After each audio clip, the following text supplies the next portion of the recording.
Welcome to the May 22nd edition of the Sideline View, and this is a good climate to be growing some flowers, doing some landscaping. If it ever dries up, I think this stuff will be in bloom. Cold for the flowers. Cold, but this has just been an unbelievable spring here. We're coming down to the last week of the regular season, if not playoffs for almost everybody here this week, and we're having to deal with this stuff. And so it's been this for what, 6 weeks? You seem kind of upset today. I am kind of down. I want to go somewhere and I want to sweat. It hasn't happened yet this year, so I don't know what's going to happen. But let's start out. Group power. What happened to group power? Did you go to that? I was indoors. It was dry, so that was pretty good.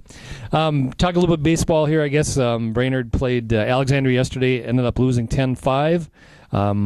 They did come back from a 2-0 deficit to tie 2-2, and then they were behind 4-2 and tied that 4-4, and then Alex scored 5 in one inning and put them away. So they've got 2 games left here. Right now, I think they're sitting about 6th in the section in the QRF, and who knows? I mean, that may have affected. I will never have been able to figure this out. I mean, they won a game last weekend and they went down in the QRF, so I don't know how that works. But anyway, they've got 2 games left Thursday. They have Bemidji coming in here, and then they go to Sauk Rapids Friday night to finish out the regular season. A great spring to play night game, I would say. I would move that to 5 o'clock. I'd maybe move it to noon, maybe even. There'll be frost on the ground. So it's just been unbelievable. Softball obviously comes in here. Supposed to start their section today. Weather permitting, it is still on as of right now, 11 in the morning, so we'll see what happens there. Brainerd's the 4 seed, and then now it switches to double elim after the first game. So, and this has also played some havoc with our golf teams this year, but they're still at it. Yeah, Brainerd Invite is today at Grandview Lodge's The Pines Golf Course, and Thomas Stockson's coming off a really good week last week. He just earned all conference last night. Finished 4th in the conference individual standings. Brainerd finished 6th as a team. They're playing at the Pines today, though. It's a huge invite. I think probably 20-some teams there, and a lot of Metro teams like to come up and play the Pines. So it's big. Pequot Lakes is also there. We'll see what happens, even if they're going to finish it. I'm sure they're sitting underneath trees and trying to stay dry. But that's the way the spring's been, and you kind of have to deal with it. And everyone's dealing with it. They're on equal footing, so yeah. I'll try and be the optimist here today. You'll be in the clubhouse where everybody else will be on the course. But girls golf as well. Jenny Meesing's been doing very well, and also Emily Israelson has been doing very well also for Staples. Yeah, she's been phenomenal. She was my athlete of the week this last week, and at the time of the story, she had won 3 of the 7 invites she'd been in, so she's top notch. But she's got a lot of good competition around her. I mean, just like geographically around her. Detroit Lakes is phenomenal. They have 6 girls that can go low.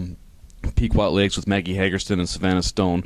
Savannah Stone just got medalist at the Detroit Lakes Invite. So there's some good golf being played for the girls' side, and there usually always is about 10 or 20 good girls in the state of Minnesota. I don't know why, but there just seems to be. And Emily Israelson and the girls that I mentioned are part of that group.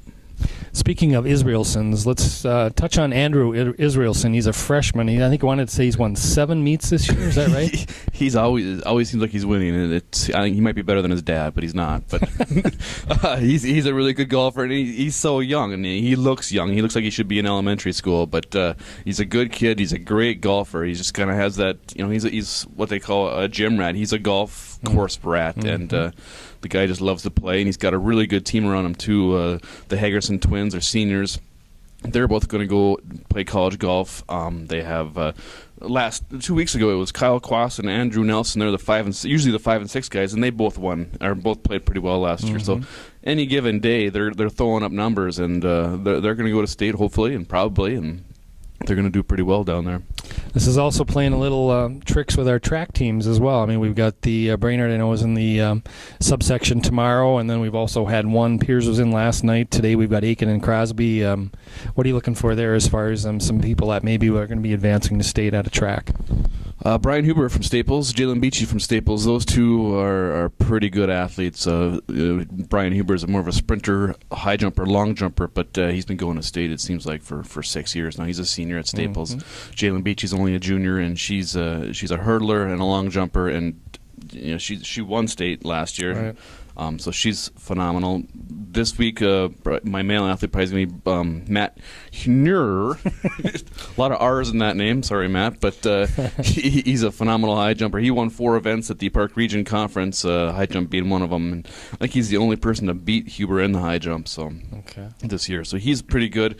You go over to Pequot, you have Tyler Tappy in the pole vault. He's really good. Vanessa Lane in the sprinting.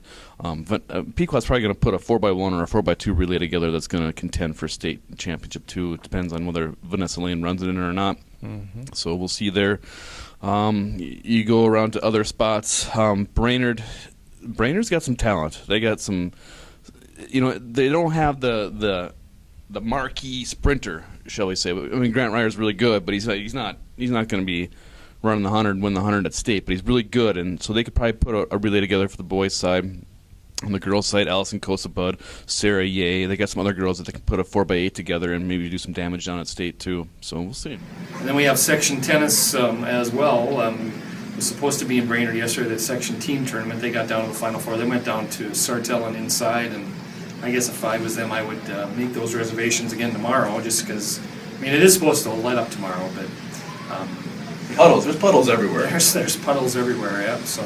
to me, I really admire kids who've been in spring sports this year, because you've had to miss a lot of class, try to keep up with that, and try to keep up with your activities. It's been a real challenge all the way across the board for everybody. So, anything else we got going on other than rain, more clouds, more doom and gloom? Just hoping for rainbows, butterflies and rainbows. All right, hopefully we'll have a better outlook next week. So we'll talk to you next week again from the Hockey House.